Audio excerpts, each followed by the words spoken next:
가정예배 드리는 곳마다 하나님께서 은혜 주시고 응답하실 것을 확신합니다. 가정예배는 축복의 통로입니다. 신앙고백 드립니다. 나는 전능하신 아버지 하나님, 천지의 창조주를 믿습니다. 나는 그의 유일하신 아들 우리 주 예수 그리스도를 믿습니다. 그는 성령으로 잉태되어 동정녀 마리아에게서 나시고 본디오 빌라도에게 고난을 받아 십자가에 못 박혀 죽으시고 장사된 지 사흘 만에 죽은 자 가운데서 다시 살아나셨으며 하늘에 오르시어 전능하신 아버지 하나님 우편에 앉아 계시다가 거기로부터 살아있는 자와 죽은 자를 심판하러 오십니다. 나는 성령을 믿으며 거룩한 공교회와 성도의 교제와 죄를 용서받는 것과 몸의 부활과 영생을 믿습니다. 아멘. 오늘의 말씀은 마태복음 11장 28절로 30절 말씀 묵상합니다. 기도합니다. 하나님을 사랑합니다. 영광과 감사와 찬송을 올려드립니다. 가정마다 모여 하나님을 예배하며 은혜를 사모할 때 하나님 영광을 받으시고 주의 보혈을 의지하는 모든 죄 백성들의 죄와 허물을 사하심으로 하나님 앞에 더 가까이 나가며 그 음성을 깨달으며 은혜 위에 서며 믿음에 서는 귀한 시간 되게 하옵소서. 종을 낮추시고 겸손하게 하시고 오직 말씀의 도구만 되기를 원합니다. 오늘도 우리 가운데 말씀하실 하나님을 사모하는 중에 기다립니다. 예수님의 이름으로 기도합니다. 아멘. 자, 28절입니다. 수고하고 무거운 짐진 자들아 다 내게로 오라. 내가 너희를 쉬게 하리라. 나는 마음이 온유하고 겸손하니 나의 멍에를 메고 내게 배우라. 그리하면 너희 마음이 쉼을 얻으리니 이는 내 멍에는 쉽고 내 짐은 가벼움이라 하시니라. 아멘. 참 유명한 말씀이죠. 유명할 뿐만 아니라 위대한 말씀입니다. 이 말씀이 왜 위대한 말씀이 됩니까? 지금 우리가 지난 시간에 살펴봤던 대로 완악한 세대를 책망하신 주님입니다. 복음을 거부하고 회개치 않고 그러나 그러한 가운데서도 하나님의 뜻은 어린아이들 가운데 나타나고 있음을 봅니다. 그리고 나서 주님은 초청합니다. 수고하고 무거운 짐진 자들아 다 내게 오라고 내가 너희를 쉬게 하겠다라고 초청합니다. 이 말씀이 참으로 위대하죠. 왜냐? 주님은 거짓말할 수 없습니다. 아무리 완악하고 패역한 세대라도 지금 주님은 복음을 전하는 겁니다. 그들한테 들으라고 너희 오라는 겁니다. 완악함 가운데 패역한 가운데 머물러 있지 말고 복음을 거부하는 그런 상태에 머물러 있지 말고 어린아이처럼 내게 오라는 겁니다. 수고하고 무거운 짐진 자들 다 내게 오라라고 말합니다. 이제 우리는 크게 세 가지에 주목해야 됩니다. 하나는 무거운 짐을 지고 있다는 거예요. 누구도 예외일 수 없습니다. 초청하시는 예수님 외에는 전부 우리는 무거운 짐진 자들입니다. 아무리 그 사람이 권력 있고 명예 있고 역사 속에 뛰어난 위인이라도 그 스스로 해결할 수 없는 문제가 있어요. 짐이란 것은 어떤 것입니까? 한계가 있는 겁니다. 내 힘으로 내 지식으로 해결할 수 없는 그런 짐을 말하는 겁니다. 사람은 누구에게나 이런 짐이 있죠. 특히나 가장 무거운 짐은 죄의 짐입니다. 죄는 반드시 사망을 낳습니다. 죄와 사망의 짐, 그 누구도 해결할 수 없습니다. 그뿐만 아닙니다. 우리가 삶 가운데 만나는 많은 사람들과 환경과 여러 가지 문제들, 그 짐 앞에 설 때, 그 문제 앞에 설 때 우리의 한계가 드러나죠. 얼마나 연약한 존재인지 좌절하고 절망합니다. 짐은 항상 절망과 짝합니다. 이 짐이 해결되기 전에는, 이 짐을 내려놓기 전에는 절망은 사라지지 않습니다. 사람들이 왜 극단적 선택을 할까요? 무거운 짐 때문입니다. 해결할 수 없는 짐. 앞이 보이지 않습니다. 깜깜합니다. 절망스럽습니다. 이스라엘 백성들이 홍해 앞에서, 광야에서, 마라의 쓴물 앞에서 그들이 할 수 있었던 것은 원망과 불평입니다. 절망 앞에 어리석은 자들은 원망하고 불평합니다. 그러나 지혜로운 자들은 그 짐을 내가 해결할 수 없다고 믿는 자들은 하나님께 맡깁니다. 너희는 가만히 있으라. 오늘 여호와께서 하나님께서 우리 가운데 행하시는 구원을 볼 것이라고 분명히 말합니다. 여러분, 어떤 짐이 있습니까? 여러분, 죄의 짐을 해결하셨습니까? 사망의 문제 해결하셨습니까? 지금 당장 죽어도 천국 갈 확신이 있습니까? 믿음은 선물로 주어집니다.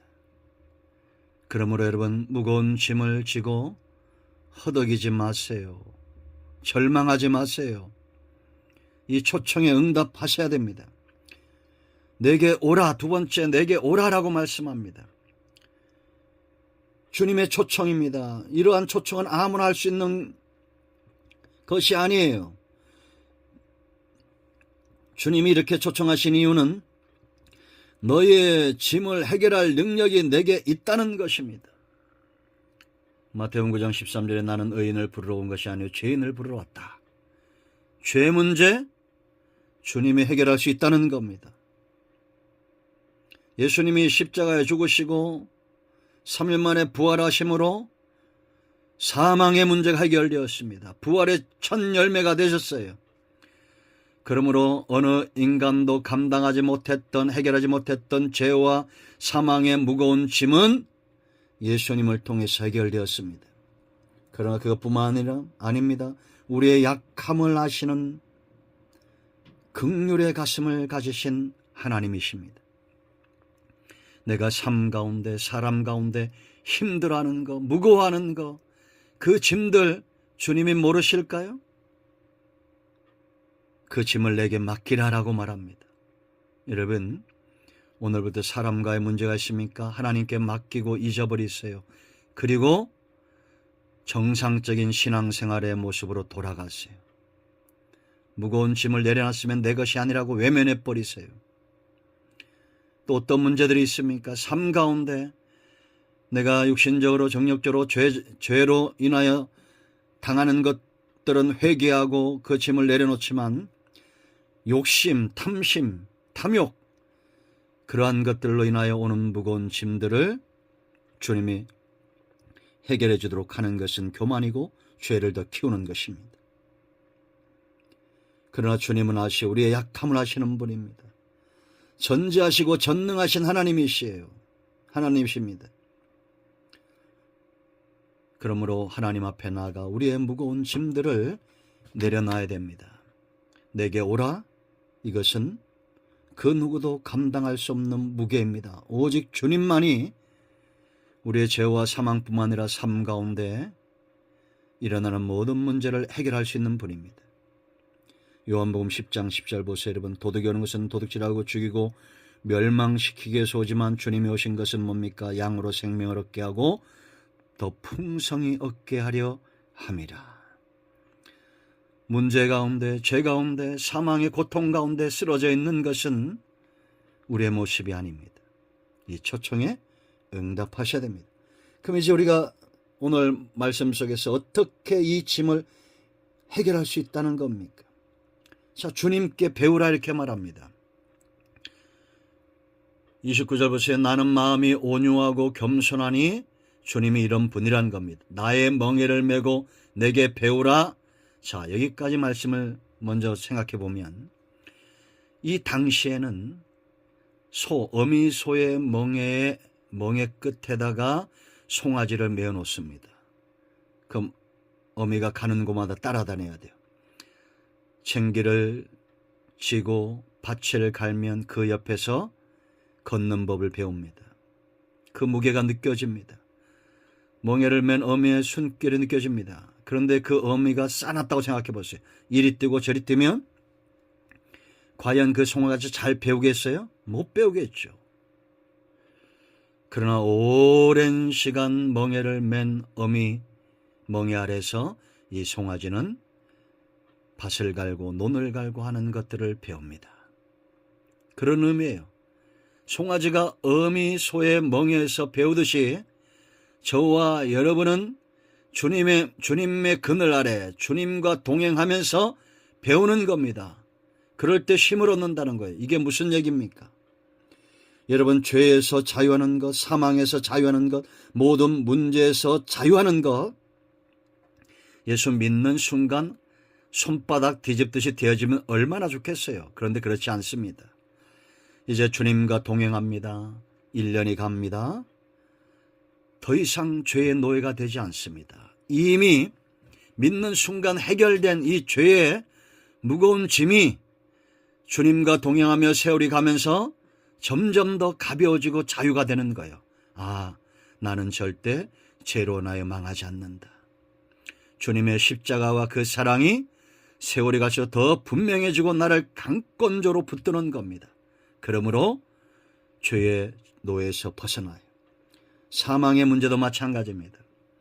우리가 예수님을 1년, 10년, 20년 믿어가면 우리 중심, 우리의 영혼이 점점 더 하나님의 나라를 사모하게 되고 죄의 삭신이 사망으로 인한 저주와 고통과 이런 절망에서 벗어나게 됩니다.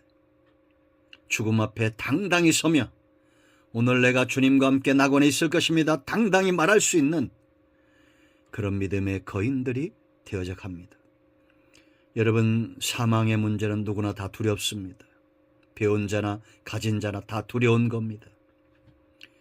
그러나 여러분, 우리가 주님 안에서 참으로 그 생명 가운데 동행하면 이 사망의 문제 앞에 절망하지 않습니다.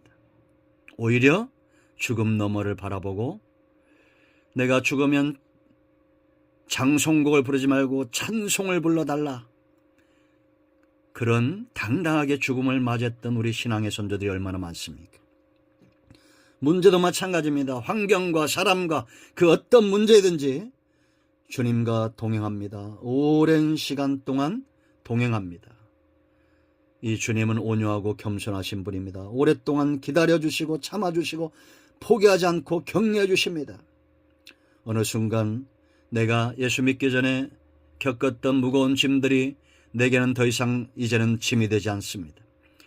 송아지에게는 무거운 짐이 어미소에겐 짐이 되지 않는 것처럼 사람도 환경도 이제 주님과 동행하며 우리가 마태복음 13장에서 씨 뿌리는 비유 배웠잖아요. 말씀이 떨어집니다. 30배 내가 변화됩니다. 염려와 근심이 사라집니다. 60배 내가 변화됩니다. 원수가 없어집니다. 100배 내가 변화됩니다. 주님 닮아갑니다. 우리의 소망, 사모하는 모든 것들이 하늘에 있습니다. 바로 이런 거예요. 여러분, 배우십시오. 주님은 오랫동안 참으십니다. 내가 부족하다고, 내가 지혜가 없다고, 너 왜 이렇게 못하냐 책망하지 않습니다. 오랜 시간 기다려주면서 나와 함께 동행하십니다. 그 동행을 어떻게 느끼냐고요? 이제 여러분들이 더 이상 죄로 인하여 고통받지 않습니다. 사망으로 인하여 고통받지 않습니다. 문제와 사람과 환경으로 인하여 우리가 절망하지 않습니다. 여러분은 제대로 주님을 만나고 동행하고 있는 겁니다. 할렐루야. 저와 여러분의 가정이 이 악하고 패역한 세대에서 요한처럼 의심치 말고 악한 자들처럼 주님을 거부하지 말고 어린아이처럼 주님과 동행하는 지혜로운 삶을 살기를 축원드립니다. 자, 이제 마무리 기도 합심해서 기도하시고요. 가정이 마무리 기도하시고 주님 가르친 기도로 예배를 마치면 되겠습니다. 오늘도 응답이 여러분과 여러분의 가정에 임하였습니다. 할렐루야. 하나님을 찬양합니다. 아멘.